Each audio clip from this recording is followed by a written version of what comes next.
आप देख रहे हैं सिटी 24 न्यूज़ चैनल। ઉપલેટા શહેરમાં થોડા દિવસો પહેલા જુગાર કેસમાં 9 વ્યક્તિઓ ઝડપી પાડવામાં આવ્યા હતા। આ કેસને ખોટી રીતે કરવામાં આવ્યો હોવાને લઈને ઉપલેટા પીઆઈ કે.જે. રાણા તેમજ જમાદાર સહિતના 7 પોલીસ કર્મીઓ સામે ઉપલેટા કોર્ટમાં દાખલ કરવામાં આવી ફરિયાદ। માહિતી પ્રમાણે રાજકોટ જિલ્લાના ઉપલેટા શહેરમાં થોડા દિવસો પહેલા એક તબેલામાંથી 9 વ્યક્તિઓને જુગારના કેસમાં ઝડપવામાં આવ્યા હતા। આ 9 વ્યક્તિઓમાં ઉપલેટા શહેર કોંગ્રેસ પ્રમુખ, સગા બાપ અને દીકરો, 2 સગા વેવાઈ અને 2 પિતરાઈ ભાઈ હતા અને આવા લોકો સાથે જુગાર રમે તે સામાજિક રીતે શક્ય ન હોય। સાથે આ પકડવામાં આવેલ આરોપીઓનું એવું પણ કહેવું છે કે તેમના ખિસ્સામાંથી પૈસા કાઢીને જુગારના નામે પટના પૈસા બતાવ્યા છે।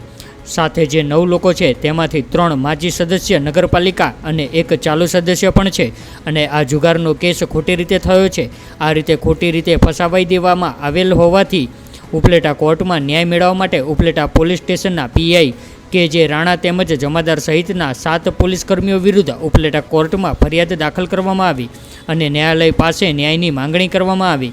આ ફરિયાદીઓનું કહેવું છે કે જે જગ્યા પર અમોએ જુગાર કેસમાં ઝડપેલ છે તે જગ્યાએ પશુઓનો તબેલો છે અને અહીંયા પોલીસ આવી અને અમોને પોલીસ સ્ટેશન લઈ ગયા હતા। જુગારનો કેસ દાખલ કરી નાખ્યો। સાથે ફરિયાદીઓએ એ પણ જણાવ્યું કે પોલીસ દ્વારા પંચનામું પણ નથી કરાયું તેમજ અમને પકડી અમારા સંબંધીઓને પણ જાણ નથી કરી। આ ખોટી રીતે ફસાવી દેવાઈ હોવાના લીધે યોગ્ય ન્યાય મેળવવા માટે હાલ ન્યાયાલયમાં ફરિયાદ દાખલ કરવામાં આવી અને ન્યાય મેળવવા માટે આ ખોટી રીતે થયેલ કેસમાંથી બચવા પોલીસ વિરુદ્ધ ફરિયાદ દાખલ કરી।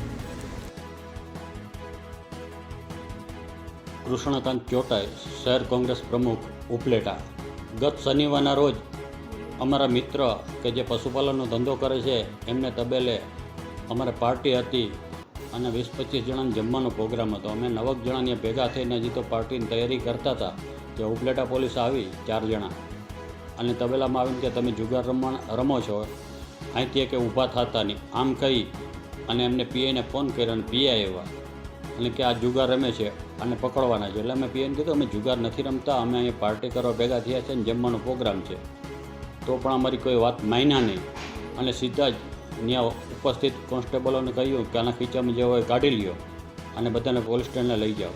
ત્યાં અમારા ખીચામાં પૈસા અને અમારા મોબાઈલ લઈ લીધા અને અમને પોલીસની 2 જીપ બોલાવી અને પોલીસ સ્ટેશને લઈ ગયા। જો અમે જુગાર રમતા હોય તો સ્થળ ઉપર પંચનામું થવું જોઈએ। સ્થળ ઉપર ક્યાંય પંચનામું કર્યું નથી, સ્થળ ઉપર પંચને બોલાવ્યા નથી કે અમારી ધરપકડ કરતાં પહેલાં અમારા સંબંધીઓને જાણ કરવાની, અમને કોઈ જાતની અમારા સંબંધીઓને જાણ ન કરી સીધા જ પોલીસ સ્ટેશને લઈ જઈ અને પોલીસ સ્ટેશને અમને એમ કીધું કે તમને જુગાર ધારામાં તમારી અટકાયત કરવામાં આવે છે। આ અટકાયત બાદ 24 કલાક અમને લોકઅપમાં રાખી મૂક્યા। ખરેખર જો જુગાર ધરપકડ કરવી હોય તો પણ જે ગુનામાં 7 વર્ષથી ઓછી સજા હોય એને તાત્કાલિક જામીન આપી દેવાની સુપ્રીમ કોર્ટની ગાઈડલાઇન છે। આ ગાઈડલાઇનનું પણ પોલીસે ઉલ્લંઘન કર્યું અને અમને પકડી રાખ્યા। બીજે દિવસે 8 વાગે અમને છોડ્યા પછી પણ અમારી સામે ગેરકાયદેસર 110ની કલમ નીચે બીજી વખત 24 કલાક પકડી રાખ્યા। 110ની પ્રક્રિયા પણ એમને ગેરકાયદેસર કરી છે। અને સૌથી મહત્ત્વની વાત કે અમે જે જુગાર રમતા પકડ્યા છે એમાં 2 તો સગા બાપ દીકરો છે, મયુરભાઈ અને જેસાભાઈ। એ સિવાય પિંડારિયાભાઈ અને ભાયાભાઈ વસરા 2 સગા વેવાઈઓ છે। નારણભાઈ અને એક બીજા ભાઈ 2 પિતરાઈ ભાઈઓ છે। આ સામાજિક રીતે કોઈ પણ રીતે શક્ય નથી કે બાપ દીકરો કે 2 સગા વેવાઈઓ કે 2 પિતરાઈ ભાઈઓ ભેગા બહીને જુગાર રમે। એટલે જુગારની રેડ ખોટી છે, એ ખોટી છે સાબિત કરવા અને અમારી સામે જે ગેરકાયદેસર પોલીસે પગલાં લીધા છે, ગેરકાયદેસર અમને જુગારના રેડમાં સંડોવાય છે એની અમે ઉપલેટા કોર્ટમાં ફરિયાદ કરી છે। આઈપીસીની જુદી જુદી 17 કલમો નીચે એમ ફરિયાદ કરી છે અને ન્યાયાલયમાંથી અમને ન્યાય મળશે અને જે અમારી સામે ખોટું કર્યું છે એની સામે પગલાં લેવામાં આવશે એવી અમને આશા છે।